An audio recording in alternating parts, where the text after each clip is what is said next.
Hello and welcome back to the channel, ladies and gentlemen. Today we are watching a legendary chess puzzle from 1913, and in this chess puzzle we are to play as white, we are on the move and we need to find a way to win this endgame. As you can see, this will be a lot difficult because black is almost ready to promote. He only needs one move and we need to find a way to stop this if we can, and if not, we need to find other way to win this chess endgame. So you can of course pause the video and let me know your answer in the comments, but this puzzle is really difficult, so I really doubt you will be able to solve it.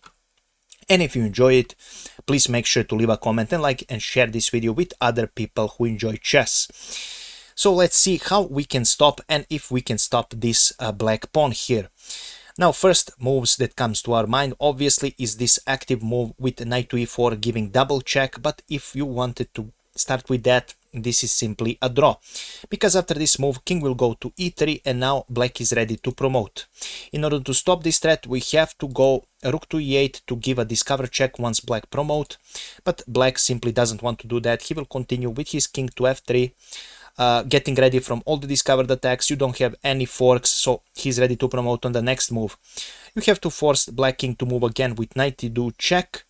King goes on f2 and still you have to continue with knight e4 check. Now if the king goes on g1 getting ready to promote, you have to force this king with rook to g8 check.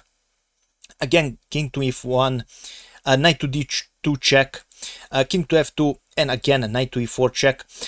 You simply are not, you cannot allow this king to come any closer. You have to force perpetual checks and there is no way of stopping the promotion unless you continue giving checks to the black king. So unfortunately knight e4 doesn't win, but at least draws the game, so close enough. So let's see what else is there. Let's go back to the beginning. So what else we have here for white? Another move here for white is to give this check knight to c4. Maybe this is better. Actually this move loses the game, because after king to c1, which looks counterintuitive, black king goes closer to the enemy king here, also comes close to this knight, and also this rook is close. This white simply doesn't have anything to do right now. There is no way of stopping this pawn from promoting.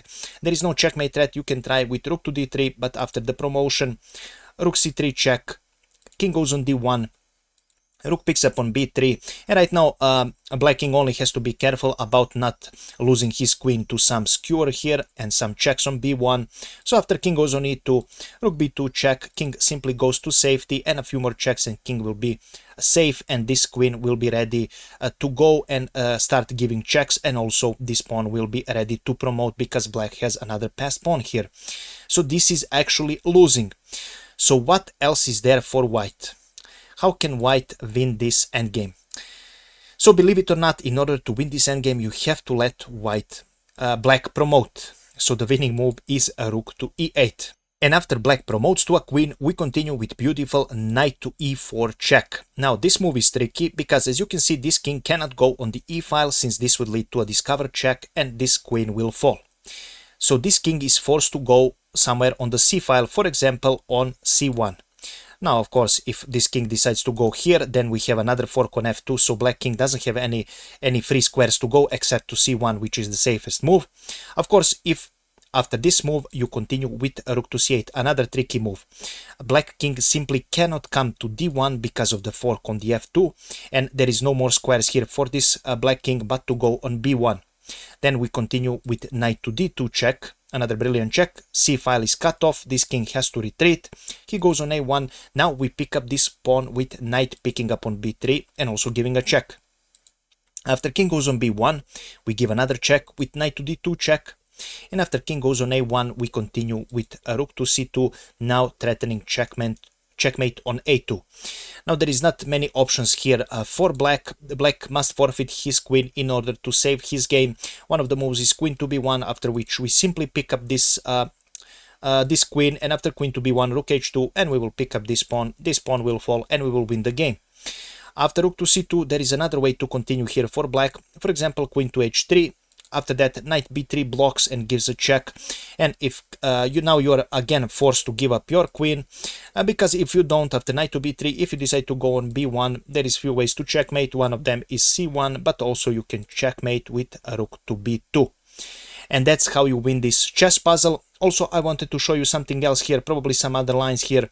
After rook to e8, Let's say a black doesn't promote and he plays something like a king to d1. Then again you continue with knight to e4, and again king now has to be careful, because after king to e2 you continue with knight to g3 check, king to f2, and now after knight to h1 check, king goes on g1, but you simply give this beautiful rook e1 check, and after king goes on g2, rook to b1 is the winning move. A black king cannot infiltrate this first rank, this knight will be safe, and white king will simply pick pawns, and then he will come closer to this black king, forcing him to go away, and you will pick up the rest of the pawns and you will win the game. And this is the endgame solution of this beautiful chess puzzle. Now I do want to hear your comments, guys. Did you manage to solve it? Now it's really difficult. You have to use the geometry of the board to pay attention where this black king can go and where he cannot go, to use the power of the rook. And although black promoted to a queen, he was unable to win, because this knight and this rook in a perfect coordination with the white king allowed white to win this endgame and force black to give up his queen. I'm guessing none of you solved this puzzle. It is too difficult, but still it's an amazing masterpiece, and shows you how the power of the chessboard and the power of the pieces, how they, when they work together, can be a really strong components of the chess game, and actually you will be able to win this game. So thank you so much for watching. I really appreciate your feedback, guys, and we will see each other in the next video. Have a nice and wonderful day. Bye bye.